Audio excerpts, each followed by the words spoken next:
Hi everyone, I think you're good wherever you are. It's another moment that God has allowed us to see a new day and a new space in life to achieve more objectives. Of course, I promised you people, and most of you have been asking about the tactics to excel in Canvas. And I feel like it's important to mention a few information, especially for the sake of those who've just begun their Canvas life this year, so that they can be in a position to pursue their professions in the right manner and achieve the best grades whatsoever. My name is Andanyi Humphrey for those who've not heard of me, and I believe that when you listen to these motivations, you are inspired to inspire. The main thing is for you to change, by the way. Age is moving very fast, and without knowing, you realize that you finish school. Without knowing, you realize that you're looking for a job. Without knowing, you realize that you're working somewhere and you are required to perform. And without knowing, you realize that marriage is here, children are here, and you're aged, by the way. Without knowing, you'll be celebrating your 50th year birthday, and without knowing, we'll be mourning you. The point is, the clock is moving very fast, and young people, most of the time, they tend to spend quite a lot of time in the things that are less important, and you realize that at the end of the day you've wasted a lot of magnificent time that you could have invested in the right things. Okay, without deviating so much, it's about academics. Okay, about academics, I'll be dealing with young people in different categories. I think that will be more effective than to be general. I am so concerned about practical mentorship. We've had a lot of theoretical mentorship ever since. Theoretical mentorship doesn't add a lot. You must be in a position to really practice what you gain. You should not be a slave of knowledge. You must be in a position to exercise the knowledge and the skills that you acquire in this generation. So I want you to be very eco-specific when you are making decisions concerning life. So when you join Canvas as a student, most of the time you've succeeded in high school. Is that true? It's true. And many people have congratulated you actually, even yourself. To some of you, a party was made even in your school and at home to appreciate your efforts and your concerns concerning learning. That's very amazing. I appreciate that so very much. But the most important thing that I like you to take into attention is that most students who excel so very well in high school, they are nowhere to be seen in campus, just because they made wrong decisions right from first year. What I want to do, or I want you to do as a first year, I want you to make the right decisions. Not just in first year, so it's to second year, so it's third year and fourth year and fifth year. You must make the real decisions. And I want to give a presumptuous warning. You should not ignore information just because you know it. Whoever is telling you might be having different formula or ambitions for you. Sometimes we make decisions based on what we've already had before. And we say, that one see tunajua too. Then you forget that when you know it, or when you knew it, it's not today. Today, the message can be coming on a different format, in a different capacity. So I like you to be an intelligent young person, honestly speaking. See, this is how it is, okay? You've succeeded, you've gotten some good grades, okay? And you're here in school. Yes, you've been introduced to school setups, orientation has been done to your lives, and you are actually settling. The season has come when you start learning, and you got A's in high school. Getting A's in campus needs you to have some particular type of mindset. If you want to prove that, you study the records that has been there in the universities. Many students who got A's in high school, they are nowhere to be seen in campus. I was competing with the students from Alliance, Mangu, Kenya High, but I was beating all of them. But the reason is I was focused and I'm a genius. But the point is, when you come to campus with your grade, your high school grade, it doesn't guarantee you a chance to succeed in campus. You must be in a position to make some decisions that are crucial, which I'm going to share with you. I know some will bite, some will not. But at the end of it all, I speak to one person. And I believe that one person is you. We make decisions. Even deciding to listen to this clip is a decision. Deciding to choose the course you're doing is a decision. Deciding to wake up in a particular time is a decision. Deciding to be in class on time, all these are decisions. So at the end of it all, you're going to be a consequence of your decisions. Your decisions are going to merge together to produce a particular type of fella in your life. So I want to encourage each student who's just been admitted or those who are still in school to make right decisions. Because at the end of the day, you're going to be an output of your decisions. You're going to be a consequence of your decisions.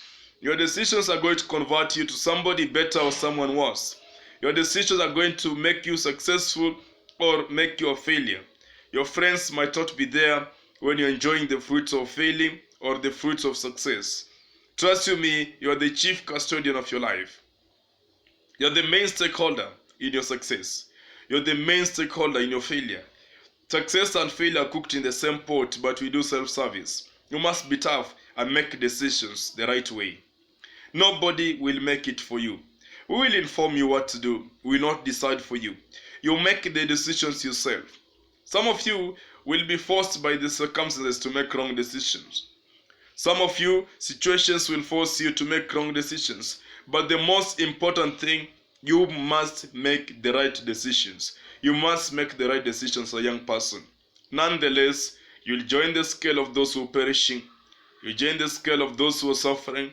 You'll join them. There are very many, I tell you. And the majority, we should not be sympathizing with every situation. Majority of the people perishing out here today, they make wrong decisions. And it's not that they did not know what to do, they were ignorant of the right information. And according to me, an ignorant child should be able to face the consequence. Nothing to worry about. We are actually failing because we are so loose. We are not tough and we are not strong. You must be strong and tough. Tough not to resist opportunities, but tough to resist things that you know that they are not adding up to your success. You must be. And when you begin a journey of the university life or campus life, even college, even polytechnic, that's a tertiary level, you must be in a position to make tangible, substantial, efficient decisions. Nonetheless, you're going to perish, I assure you. You're going to perish. The point is, there is no shortcut to success. So is failing. There's no shortcut. You work on them. You work for your success, you work for your failure. It's a consequence of what you're doing every day. When you wake up in the morning, what rings to your mind first? WhatsApp, Visket, memes, Twitter. No problem. That is the decisions you're making. A day is coming, you'll never access those things. Today you might be using university Wi-Fi. And you can stick to your phone forever. In the new addiction, we have a new addiction in town. Addiction to internet. Young people are so coined to their phones. They are so intertwinkled to their social media. But the point is, you cannot achieve success from social media. Even the online jobs, they will not give you space for social media because they have timelines. But the point is, it's not that you should not access social media. But how do you code your day? What things comes first for you as a student? In a glimpse of what I used to do as a student, my day used to begin at 4 a.m. Those days, okay? So at 4 a.m. I could wake up and take my books and revise for 1 hour. And it got to a point where even my colleagues, wale walikuwa wanaishi na mimi in my rooms, they used now to adopt my format. And one of them was a classmate. So alifika time I began now to teach the person. And when he began to get 30 over 30 in cuts like me and getting exams A's, and then he became, he was now the one controlling. We could not fail to wake up at 4. And sometimes I was used to it until I could wake up at 3:50, 3:45, and I could not go back to sleep. So I just started rearranging myself and making myself ready for the studies. You could see me during the day, but you could never see me with a book in school. Ask them. But I was the best student from first year to fourth year, non-apologetically. The point is, there's something that I did that is extraordinary. You have to, at 5, I used to go for prayers. That's my calendar. It might not apply to everybody. Then 6, I come back to my room. I make myself the breakfast. I arrange my room. I iron my clothes. And then I do assignments. I write reports. And then around 6:45, 7, I'm ready for the college. If I don't have a class at 7, then I begin my journey to school at around 7 something. I used to go to class at least 30 minutes to the hour of the class. Then if unless the classes are being interchanged back to back, and then at this hour I could now read ahead of the teacher. I could read what the teacher is teaching next. Although I used to read it again in the room before I come, so I just peruse and see how best am I going to infuse this. The day 8 to 4 p.m. was packed for schoolwork. So when I was not in class, what I was doing, I was in the room reading.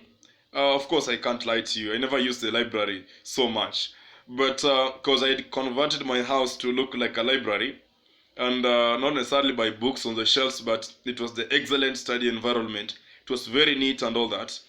So you realize that most of the time I could now read, do assignments, review the past work, review the future work that the teacher will teach tomorrow, and things like that. Then 4 to 6, of course, I'd preserved it for people, or rather, responded to some issues. Then 6 to 8, I'd preserved it for church and church matters. Because on Monday, I used to have leaders meeting in church. I was a leader. On Tuesday, Bible study. On Wednesday, midweek service. On Thursday, I used to have Bible study. On Fridays, prayer meeting. Saturday, we were arranging the church. Sunday, I had preserved it for that hour was meant for PMAC meetings, since I ran the National Mentorship and Counseling Organization. So I used to have students, a lot of them in the program, so I had to provide service for them on Sunday afternoon to the evening. But that was my calendar, by the way, and I used to excel so very well. What am I saying in a simple word without really expanding to it so much? I'm saying this, young people in campus. The amount of time you invest in your studies will determine the end result. There's no shortcut. The challenge is you invest a lot of time in your social life. You want to please every girl in school. You want to please every boyfriend in school. You want to meet all appointments, even those that are not adding value to yourself. Think again. After graduation, life is going to be very hard. Somebody asked me in one of the forums the other day when I was having University of Nairobi first year students meeting. Somebody asked me that there's freedom. Should I lock myself? I was locked in high school. Should I come and lock myself here again on books and all that? And I said, you doesn't need to. You have to budget for yourself. Budget for every time. Well spent, okay? In campus life, you should be able to use every 100 hours per week constructively in adding value to yourself. The only time in campus that you don't need to use for constructive work is 68 hours. And this one you can split them into your social life and your other things in every week. But altogether, young people, I know you guys, you have good brains. That's why you got those grades. But a big question, are you going to be successful? Are you going to be rich? Anyway, why are you in school for the first information? Why are you in school? Why are you doing the course you're doing? And I want to discourage in the faculty transfer. In the faculty transfer may not really add up anything, I tell you. Even where you're going, there are a lot of students. So there's no exemption. And other universities are also training people in those fields. So there is a lot of people in these fields. So it's your personal mandate and responsibility to remain focused from your present course and become a best child. When you become a best student, I don't mean all of you will be, but I want you to get substantial grades. Getting scholarships abroad, when you have second class, upper or first class, you can get. But the GPA matters. Your GPA must be strong. If you're a first class, your GPA starts at 70, but you must be able to really get good points in your grades, so that you can be able to succeed. But altogether, when you ask yourself these questions, you see, some of you study, and when you see many graduates out here, honestly speaking, even those who've started marriages and the husband is not stable and the wife is not stable, their families, you cannot tell these are graduates except speaking some English and being in a position to do some few things, being some community leaders. But that's not what you meant to be. God has not created you to become somebody local or somebody into the shades of the community. God has created you to become someone extraordinary, someone bigger. But don't over depend on people. I think that's the mistake we are always making. We think people will do it for us. We think fellas will do it for us. When I was doing Canvas, some guys, actually I was fundraised in first year. That's a story for another day. But somebody just stood on the road some day and said, this is our project. And I was like, am I looking like a project to anybody? They should give me the hypothesis and the expected outcomes and the methodology that they used to convert me to a project. And it pissed me off, and since then, I took care of myself in school. I paid my fees from first year. God has created people to support me. Extraordinary people, I tell you. If I could have done in the faculty, I don't think I could be where I am today. So the point is, try and settle in your course first. And as you settle in your career, understand that many people have pursued it. What will make you an extraordinary student in your career? You must work on your social capacity. You must work on your spiritual capacity. You must work on socio-economic capacity.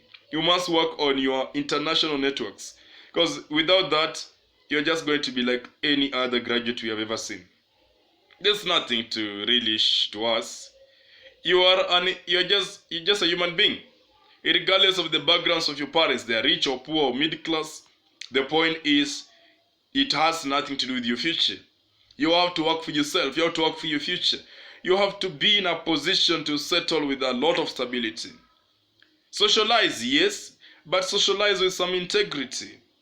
In this YouTube channel, I'll be sharing a lot of information on how to survive in campus. You need to have friends.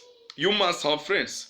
Then you should also be in a position to control the type of friends who comes in. You must be in a position to control what the friends are coming to do in your life. You must be in a position to control what the future holds for you. Nothing is automated in the university life. And once you begin that journey, understand that inside there, we have senior students. Majority of them, they want to just misuse you. If you're a lady or a guy, whichever gender. So what you need to do is to stay sensitive and stay focused. Because these fellas can come on board and actually mess you around like never before. You must be in a position to say no to some things and say yes to some things. But you see, the way I'm trying to be so lean in my presentation is because I know that we cannot tell you just to say no to everything. And I think I'm a very sober mentor and a very sober life coach. There are things I will tell you not to say no.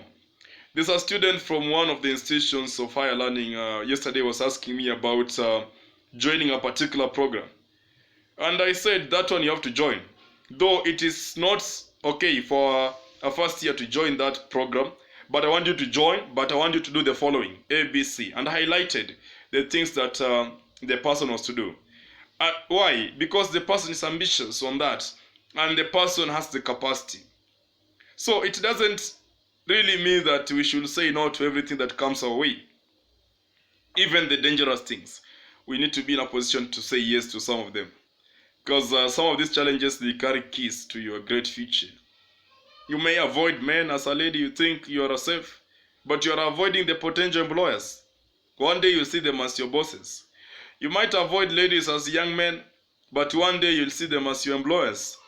You might accuse these young men as ladies, and one day, you never know, they will be the head teachers and the principals of the schools that your children are studying in. So treat everybody with a lot of integrity, even as you make decisions in campus. But the baseline of it all, I would like all students in the university to get good grades and get A's and get superfluous grades. The point is, there's some things to be done.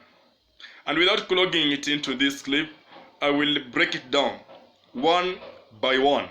What do you need to do? what do you need to participate in? What are the things that you're supposed to give priority? How do you establish your timetable? How do you establish your daily schedules? How do you engage extracurricular into your programs? How do you engage politics into your studies? And most importantly, which we must talk about, how do you engage love into your studies? Because I advise you for free, you need to, in one or the other, one day in future, have to establish somebody or a relationship in school. The relationship can project to future life, but before then, there is a knowledge that you need to be carrying, very sensitive knowledge. I know students are fond of Googling and learning from internet. It's okay. Internet carries a lot of information, but you need to understand, internet has allowed us to upload information. There's no a lot of restrictions. So we upload what we think. Therefore, this is to mean not every knowledge in the YouTube is applicable to your life, by the way. People share their personal experiences. It's not going to be applicable into your life. You need to be in a position to isolate. Okay, when you watch or read or listen to something from YouTube or anywhere in the Google, you must be having some capacity of thinking that will convert that knowledge and suit it to your personal situation. Don't apply it as it is. You are supposed to digest it, ingest it, and convert it to an applicable format. Because you have different personality, you have different characters, you have different behaviors. There's no way same information will produce similar results to your lives. Another thing that you should not do as students, as I take off, is to look like others. You're not them and you'll never be them. So stop, avoid this issue of allowing friends to convert you to look like them. You are not them. So be yourself and be an intelligent young person. Convert yourself to better versions of yourself. Compete yourself, compete your current status. Think beyond the scopes of this generation. You are young and different, super intelligent. You have to succeed, I tell you. You need to own estates in this country. You need to own hospitals, not just here but in East Africa and beyond. You need to travel to any nation. You need to have your own private jets and serious cars, but it doesn't just come. If you're not careful in these next few years in school, even buying a motorbike will be a big deal, very big deal. Even buying a car or a farm, it will be a big deal for some people. But for some of you that you're listening to me, if we walk together this journey to 40 and beyond, to some of you will be giving people cars, not even one. Several vehicles you'll be giving out. You'll have estates and plots. You'll buy land everywhere, even in Dubai if you want. But the point is, you have to chop time and invest in the right things. If you watch 20 memes times 30 seconds, you see that. How many seconds are those? You have already wasted that time. So if you have 600 seconds, you can easily know how many minutes you've lost. So it's not just about making fun. You can't make fun when you're broke. You can't make fun when you have no money. You're still depending on begging people to support you. You can't make fun when you're getting an E in class. You can't make fun when you have a socks in your metoboka. You can't have fun and you have one belt. You don't have need to make fun when you don't understand the course in class. I think you have to rearrange your tables and rearrange these packages in your brain. Because it's only 4 years, you make the right decisions, make the right choices, and you get the best out of the best, and you get a chance to go abroad to study. For your postgraduates, you get a chance to start your own initiatives. Then from there, you can make fun with your families now. You can make fun with your friends now. That time you'll have money. You'll be the one paying for bills. You'll be the one taking them out, hiring the private jets, or you'll have bought them for yourself. That's the life to go. But before then, you must be tough today. Very tough. Very, very tough, I tell you. Hizi decisions za canvas nyingi, they hazinanga a lot of pressure. If you just resist, they will run away. The Bible says, resist the devil and he will flee. So you must be in a position to just be firm. Be firm. And say no to these things. Say no to them like never before. You have to just Trust me, it's just a personal decision. You don't need your mommy, you don't need your cousins, you don't need Humphrey, you don't need anybody. You just need to say no. And as I've said, don't keep people off, but just say no to things you think they're going to disvalue you, they're going to disconnect you from your progress, they're going to disconnect you from your academic success. Yes, just say no. Be vigilant, be diligent, be a young person of intelligence. Just be somebody who is very wise. Me, I'll help you, of course, free of charge. Anytime you want to interact with me, I've always shared my number all over. Just look for me and let's interact. Let's talk one-on-one. Let's interact. Let's take this life together, young people. The world is so spoiled. I hear some of you saying that, but you're going to be spoiled in the same world. The world is so rocket, I tell you. But should you not be careful, you're going to be one of those victims. You don't need to. You don't need to be a liar. You don't need to be somebody who is cheating. You don't need to be all this type of stuff. You must just make some sober decisions right from now, henceforth. So I'm striking it from the bottom, but I know this message is quite convenient for any student in school. You have to, honestly speaking, you have to. 21st century has come with many things. Life has gone very high. Pesa imekuwa shida. I tell you, 1,000 is nothing today. You change it, it's over. The point is, which type of life do you want to live? Do you want to live the life that even buying salt in your house will be a big deal? Do you want to live a life that even buying shoes to your children is a big deal? You have to make the right decisions right now, right here in Canvas. Then when you finish Canvas, you just materialize these decisions. Something has to be done to these young people, I tell you. Information will come on TV, information will come on radio, information will come on the internet, on the social media platforms. But the point is, this information will never change you until you change your mindset. Change begins from inside outside. You have to decide that I need change. And you don't need to wait for anybody to approve it. When you feel you want to make change, then begin the process. Then start tagging people who are going to help you acquire your change. Then by doing so, you're going to become a great person. When you become a great person, things will be great. You will help people. People remember you. People remember your names. Your name will be written in the people's hearts, not on your grave only. You must be in people's hearts. People must remember you. People must say, it's because of so and so my life never remained the same. That should be your investment. And me, I respect people who change people. I respect people who invest in people. I respect people who support people. That is the life to go. Let's work it out. Not for any CV, not for any publicity, but because God has called us for that mission. We must make our friends better people. And yourself become a walking testimony. Let the goodwill be seen in you. Let it be seen in you, young people. Let it be seen in you. Then, help others to become like you, or even better than you. When you study it that way, life will be very easy for all of you. And you're going to finish school, and you're going to pursue your postgraduates through scholarship. That's how I did it. And at the end of it all, you're going to be a very young, intelligent person. Today I manage like, let's say there are around 6, but let's say 5 companies. But zote around 3 nilianza nikiwa Canvas. So there's no magic. I'm adopting a lot of children, but I began adopting children when I was in 3rd year in school. So there's no magic. You just need to have the right mindset. And at the same time, I was the best. I've written 12 books as we speak. 2 are still developing. But several of them I was writing when I was in school. These things are possible. You have to just think right and begin. And you have to be tough. Nothing will pull you down. Absolutely nothing. I tell you. You must be tough. Really tough. And make the right decisions. We're young and different.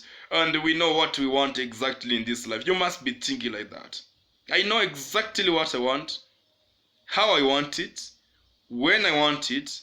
And I will definitely get all that I want. And I've proved that many times. Of course, I use the God's wisdom. I'm a spiritual teacher, so I take advantage of God so very much. But beside that, as a young person in school, make the right decisions. Right from first year to fourth year to fifth year to sixth year and to the life. So I'll be coming in on part 2 of this, how to excel in Canvas. So we see how best now, practically, how do you tackle that unit? How do you tackle that issue of a relationship that has just come? How do you tackle that issue of lack of finances, fees? How do you tackle that issue of difficult questions in exams? How do you tackle that issue of hizo vitu zote in the extracurricular programs and all that? So stay tuned, stay motivated. Mimi, the only best way you can support me as I give you infinite knowledge is to subscribe to my channel and share with your friends. Subscribe and like and share and follow us on other social media handles. And of course, we grow together. I respect you so very much, and I spend time just to show you that at least there's somebody who is thinking about your success, among others. God bless you. See you soon. My name is Andanyi Humphrey. Stay blessed. They call me Eljay. They want me to use it as my brand name. Probably I will. But keep commenting. Let me know what should be added and what should not be added in these programs, so that I know. Share with me the topics you want us to address, and we'll definitely address in the comment box. But remember to like, subscribe, and share these videos with your friends. That's the best you can do for me. See you soon. God bless you so very much.